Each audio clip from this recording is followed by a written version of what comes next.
عمرك مسكت كتاب كبير زي اللي انا ماسكه في ايدي ده وحسيت انه ده هم كبير عليك وازاي تقدر تخلص كتاب زي كده؟ الكتاب ده حرفيا كام صفحه؟ الكتاب ده معدي 600 صفحه، ده هم كبير جدا. ايه رايك لو انا شاركت معاك طريقه تقدر تلخص وتاخد كل الافكار المهمه جدا في كتاب زي ده في اكتر من 600 صفحه في اقل من 15 دقيقه؟ انا بشارك معاكم الفكره دي النهارده، ويا ريت خليك معايا في الفيديو لغايه النهايه، ولو عجبك الفيديو تبقى تعملوا لايك، ويلا بينا نبدا في الفيديو. كلنا بنضيع وقت كتير في المواصلات احنا ماسكين الموبايل او بنسمع اغاني، بتعمل سكرولينج في السوشيال ميديا.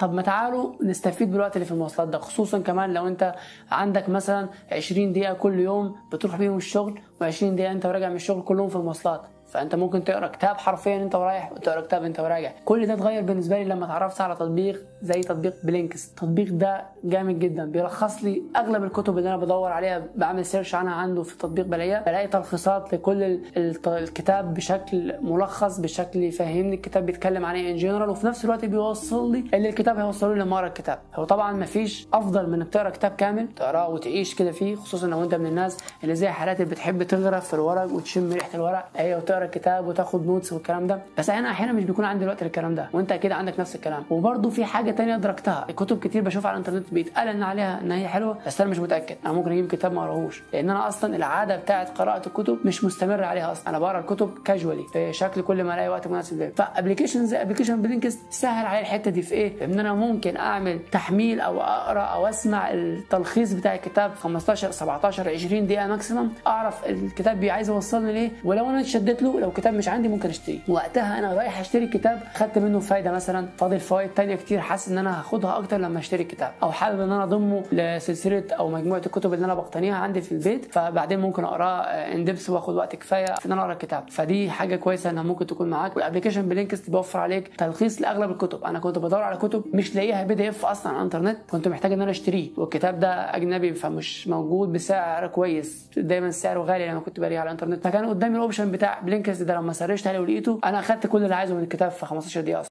تطبيق بلينكست بيوفر لك تلخيص لاكثر من 3000 كتاب في مختلف المجالات. ازاي التطبيق بيشتغل؟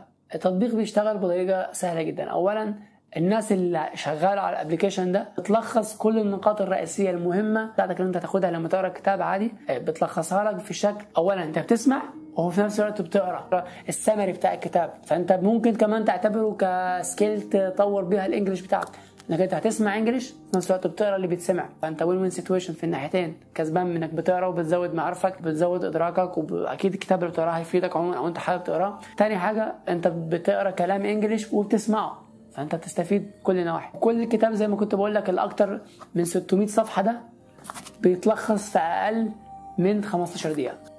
تجربتي الشخصيه، انا كان في كتاب كنت محتاج اقراه، الكتاب ده كان ليه علاقه شويه بالشغل بتاعي، كنت لما انا اقرا الكتاب ده دورت عليه انترنت ما لقيتهوش، ولما توفرت معايا طريقه حسيت ان انا خايف ان انا اشتريه هارد كوبي زي ده كده، ليه اكتر من سنتين معايا ما فتحتوش حرفيا، خايف ومخضوض من حجمه، وخايف اشتري الكتاب ده ما اقراهوش اصلا. فقعدت ادعبس كده وبص، لقيت في حاجه اسمها بلينكست بتسمع الكتاب بشكل ملخص في ظرف 15 او 20 دقيقه. فسرشت على الكتاب عندهم في الابلكيشن، لقيت الكتاب موجود، سمعت حرفيا الكتاب كله، تلخيص الكتاب سمعته في مشوار كان من الشغل للبيت، وكملته من البيت للشغل. فكان الموضوع بالنسبه لي يعني سهل جدا، يعني لميت الكتاب كله في يوم. طب تجربتي الشخصيه مع الابلكيشن جامد جدا.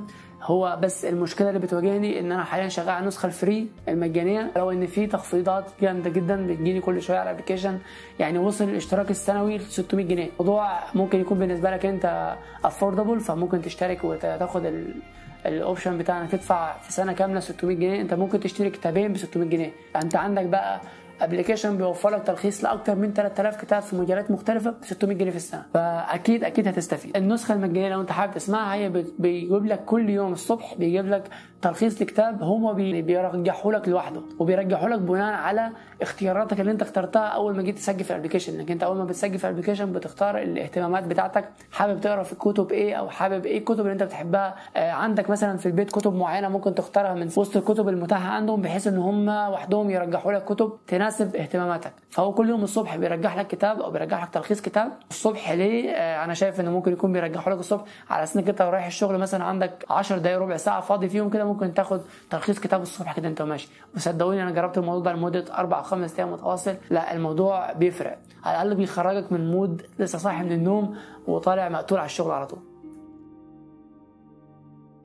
في كام نصيحه حابب اشاركها معاكم عشان تستخدم الابلكيشن ده استخدام امثل تطلع منه مستفيد اكبر استفاده. اول حاجه اختار الكتب اللي انت مهتم بيها، او اختار الكتب اللي في المجال اللي انت مهتم بيه. اول كتاب كنت بدور عليه كان كتاب في الشغل، فكنت مهتم بموضوع معين في الشغل كده فدورت على الكتاب وقريته. ثاني حاجه تختار الوقت اللي انت تسمع فيه تلخيص الكتب، يكون وقت انت فيه مركز، انت فيه هادي، انت فيه حابب اصلا تسمع الكتاب ده، لانك انت هتمارس حاجتين او هتمارس حاستين عندك، حاسس انك هتسمع وبرضه هتشوف اللي انت بتسمعه. ان احنا برضه عايزين نطور من نفسنا في الانجليش، لازم تلاقي وقت انت تكون مركز فيه كويس، وهتلاقي على مدار وقت قليل تفكيرك اتغير، المعلومات اللي عندك اتغيرت، هتلاقي الكتب دي اضافت لك في شخصيتك وغيرت من شخصيتك، وهتستفيد بمعلومه اكيد او بمجموعه من المعلومات من الكتب اللي انت هتقراها. فجرب تقرا كتاب واحد بس كل يوم، هيفرق معاك صدقني.